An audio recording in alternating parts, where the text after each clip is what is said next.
Hello అండి. Welcome to our channel. ఈరోజు వీడియోలో నేను గోధుమ పిండి బెల్లంతోటి ఆల్మండ్ కుకీస్ తయారు చేస్తున్నాను. బేకింగ్ సోడా కానీ, డీప్ ఫ్రై కానీ ఏమీ లేకుండా చాలా సింపుల్‌గా ప్రిపేర్ చేసుకుందామండి. ముందుగా ఒక మిక్సీ జార్ తీసుకొని అందులో ఒక పావు కప్పు బాదం పప్పు తీసుకున్నానండి. ఇప్పుడు దీన్ని మరీ మెత్తటి పౌడర్ లాగా కాకుండా అక్కడక్కడ కొంచెం ముక్కలు కనిపించేలాగా ఇలా గ్రైండ్ చేసుకొని పక్కన పెట్టేసుకోండి. తర్వాత ఒక మిక్సింగ్ బౌల్ తీసుకొని అందులో ఒక పావు కప్పు నెయ్యి తీసుకున్నాను. నెయ్యి లేకపోతే కరిగించిన బటర్ అయినా కూడా తీసుకోండి. ఇప్పుడు ఇందులో నేను ఒక అరకప్పు బెల్లం పొడి తీసుకున్నానండి. మీకు బెల్లం వాడటం ఇష్టం లేకపోతే అరకప్పు పంచదారని మిక్సీ వేసి పొడి చేసి వేసుకోండి. ఇక్కడ నేను బెల్లం తీసుకున్నాను కదా, అక్కడక్కడ కొంచెం ఉండల్లాగా ఉన్నాయి. మీకు కూడా అలా అనిపించినట్లయితే మిక్సీ వేసి పౌడర్ లాగా చేసి తీసుకోండి. లేకపోతే ఒక స్పూన్ వాటర్ వేసుకొని కరిగించి వడకట్టుకొనైనా తీసుకోండి. తర్వాత ఇందులో ఫ్లేవర్ కోసం ఒక పావు స్పూన్ యాలకుల పొడి వేసుకున్నానండి. అలాగే 1/4 కప్పు గోధుమ పిండి తీసుకున్నాను. తర్వాత మనం మిక్సీ వేసి పెట్టుకున్నాం కదా బాదం పలుకులు, వాటిని కూడా యాడ్ చేసుకున్నాను. ఇప్పుడు ఇవన్నీ వేసుకొని బాగా మిక్స్ చేసేసుకోండి. ఇప్పుడు ఇందులో మనం ఏమీ యాడ్ చేయకుండానే దీన్ని మనం ఒక ముద్దలాగా చేసేసుకోవచ్చు. ఆ తేమ సరిపోతుంది. ఇక్కడ నాకు బెల్లం సరిగ్గా గ్రైండ్ అవ్వలేదు, అందుకని కొంచెం పాలు కూడా నేను యాడ్ చేసుకున్నాను. మీకు అవసరం అనిపిస్తే సరిగ్గా ముద్ద అవ్వకపోతే కొంచెం కొంచెంగా పాలు యాడ్ చేసుకోండి. ఇది మనం చపాతీ ముద్దలాగా మెత్తగా కాకుండా కొంచెం గట్టిగా మిక్స్ చేసుకోవాలి. చూడండి, ఇక్కడ చూపిస్తున్నట్లు ఇలా గట్టిగా ఉండలాగా చేసుకోవాలి.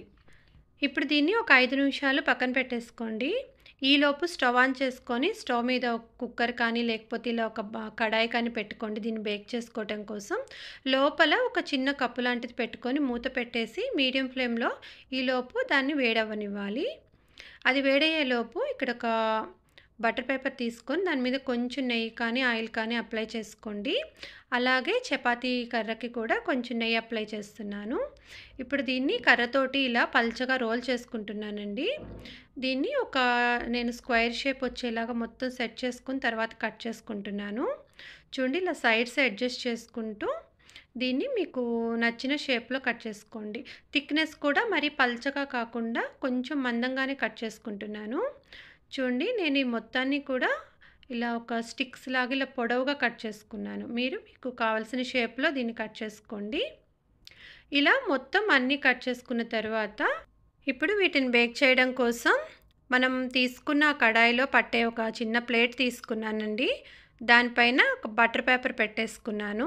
మనం కట్ చేసి పెట్టుకునే బిస్కెట్స్ అన్నీ కూడా కొంచెం ఇలా గ్యాప్ ఇచ్చి దూరంగా వీటిని ఇలా సెట్ చేసుకుంటున్నాను.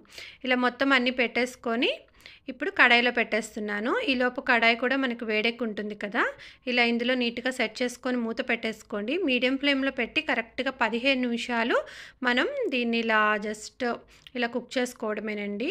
15 మినిట్స్ తర్వాత చెక్ చేసుకుంటే ఇది పైకైతే చూడటానికి కొంచెం మెత్తగా అనిపిస్తుంది, బట్ వేడి మీద ఉంటుంది కదండి, అది పూర్తిగా చల్లారేటప్పటికి మనకి ఇవి చక్కగా క్రిస్పీగా తయారవుతాయి. ఇప్పుడు ఈ ప్లేటు బయటకు తీసి పెట్టేసుకొని కొంచెం సేపు అలా మనం వదిలేద్దామండి. అవి కొంచెం మనకి చల్లారేటప్పటికి ఆ మెత్తదనం అంతా తగ్గిపోయి బిస్కెట్స్ మనకి క్రిస్పీగా అవుతాయి. అంతేనండి, చాలా చాలా సింపుల్గా మనము మైదా కానీ షుగర్ కానీ వాడకుండా, ఇంకా బేకింగ్ సోడాలు ఇవేమీ వాడకుండా హెల్తీగా గోధుమ పిండి బెల్లంతో చక్కగా ఇలా బిస్కెట్స్ చేసి పెట్టారంటే పిల్లలకు కూడా హెల్తీ, వాళ్ళు కూడా బాగా ఇష్టంగా తింటారు. చాలా సింపుల్గా చేసేసుకోవచ్చు. Thank you so much for watching. ఈ వీడియో నచ్చితే ప్లీజ్ లైక్ చేయండి. మరిన్ని వీడియోస్ కోసం మా ఛానల్ని సబ్స్క్రైబ్ చేసుకొని పక్కనే ఉన్న బెల్ ఐకాన్ ప్రెస్ చేయండి.